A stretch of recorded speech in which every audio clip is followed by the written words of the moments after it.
ብዙ ነገር ብለሽዋል። በስነ ስርዓት መጥቶ እያየ ነው። ስለዚህ እናንተ ትክክል ነው። አብርሃም ልጁን ከእናቱ ነጥሎ ይዞ ሄደ፣ ከሀገር ይዞ ይውጣ እያላችሁ ነው አይደለ? እንደዚህ ነው የምታስቡት ሁለታችሁ? ምን አይነት ድንጋይነት ነው ግን ያለባችሁ? እሱ ሊወጣ ይችላል፣ ግን የእናንተ ያስባችሁታል? ምን አይነት ነገር ውስጥ ልንገባ እንደምንችል ያስባችሁታል? ከእናቱ ጋር እኔ አይደለም በአቅም እኮ ከአባቱ ጋር ነው። ገብቶሻል? አባቱ የት ነው ይዞት ሄደው ታውቃለህ? እኔ መናገር አይጠበቅብኝ። አንቺ የሆነ ነገር ከዚህ በፊት የሆነ ነገር ሲፈጠር እኮ አንቺ ከልጅ ጋር ነበራችሁ እኮ በደንብ ነው የምናየው። አንደኛ ተባባሪ አካሎች እናንተ ናችሁ። ነገ የሆነ ነገር ቢፈጠር የመጀመሪያው ተባባሪና ተጠያቂ የምትሆኑት ሁለት ነው። ተባባሪ ነኝ፣ ግን ልጁ ከአባቱ ጋር ያለው በጣም ሴፍ የሆነ ቦታ ላይ ምቹ ያለበት ቦታ ላይ ስለሆነ አይመለከትም። ስለዚህ እናትየው ትጨነቅ ታልቅስ ምናምን እንደ አብርሃም ማየት ካለባት ደውላ ስርዓቷን ይዛ ሄዳ ማየት ይችላል። በጣም እያበዛው ነው። በጣም ታግሼ ካለው ያለ ልክ አፍን እየከፈትክ ነው። ያሟል ግራ ወደ ቀኝ እንዳላዞርልሽ ቀልድ አላውቅም። አንተ ምን አይነት እንዳላከባለለ ጸጉርን ይዤ እዚህ ጋር ስለ ልጇ ተጨንቃ እያወራች ያለች እንዲያው ያደርግ ልክ ነው ምናምን ትላለች። የተሰማው ስሜት እንዲሰማ ፈልጋለሁ። ማን ለምንድን ነው የሚሰማኝ? ከኔ በላይ እሷን ይሰማታል። ገባህ አይደል? እንዲሰማችሁ ፈልጋለሁ። ብሩክ ስነ ስርዓት ይህ ልጅ ያሟል እንዴ? ልክ አይደለም። ነው እያወራሁ ያለሁት። አንተ ያሟል እንዴ? ሰውን ታግሼ አላውቅም።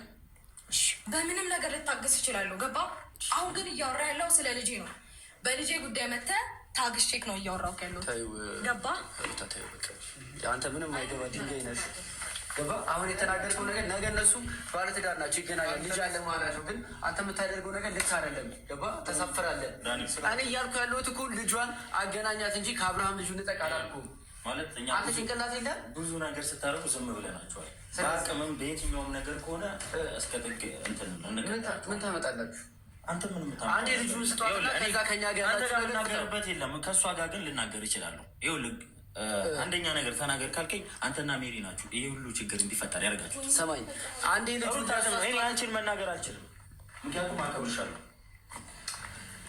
ጥሩ ጊዜ አሳልፈናል።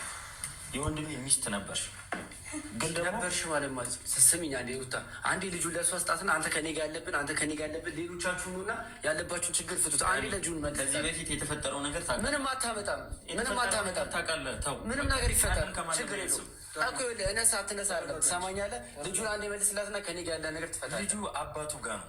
አንተ መናገር አልችልም። ገብቶሃል? እዚህ ላይ ምንም አባቱ ጋር መሆኑን መሽ ጠፋኝ። የት እንዳለ ንገሩኝ ነው እንጂ አልኩት። አባቱ ጋር ነው አውቃለሁ። አንቺ ላይ ሲደርስ ብቻ ነው ይህንን ነገር ስሜት ግዴታችሁ ነው። አብርሃም እኮ በብዙ ነገር ሌላ ነገር ውስጥ እንግባ። ምን ነገር ውስጥ ልትገቢ ትችያለሽ? አባቱ ጋር ነው። አባቱ ጋር እኮ ነው። እንሂድ ሌላ ቦታ። ምን ውስጥ ልትገቢ ትችያለሽ? ሩታ የምር ከማየው ሰው ጋር ሆነሽ እኮ አንቺ የሁሉ ነገር ውስጥ የገባሽው ከዳኒና ከሜሪ ጋር አውጧቸው። ጉዳዩ አላስወጣሽም። አብርሃም ላይ እንደዛ ሲጫወቱ እንደዛ ሲሆኑበት ዝም ነው ያልሽው። የምሬ ነው። እየሳቅሽ ነው። ለወንድሜ ካልክም አንቺም እነሱም ለአንቺ ነው የቆሙት፣ እኔም ለወንድሜ ይቆማል። ይኸውልህ መቋቋሙን ተውና ማለት ነው። አንዴ ልጁ ይመለስላት። አንድ አይመለከትም። ልጆቹ ያገናኛቸው። አንተ ምን አግብቶ ነው የምታወራው? ወንድሜ ስለሆነ እኔ መጤ ስለሆነች አወራለሁ። መጀመሪያ አንተ ራስህ ተረጋጋ። በዚህ አይነት ሁኔታ ልጅ አይመለስም። ወደ እነዚህ ልጆች ልክ ነው። ወደ ምንድን የፈለግከው? ምንድን የፈለጋችሁት? በጸባይ ማውራት መለመን ትተህ አሁንም መቼም አለምንህ። አንተ ምን ልታደርግ ነው? የፈለግኩትን የወሰዳችሁት ልጄን ነው።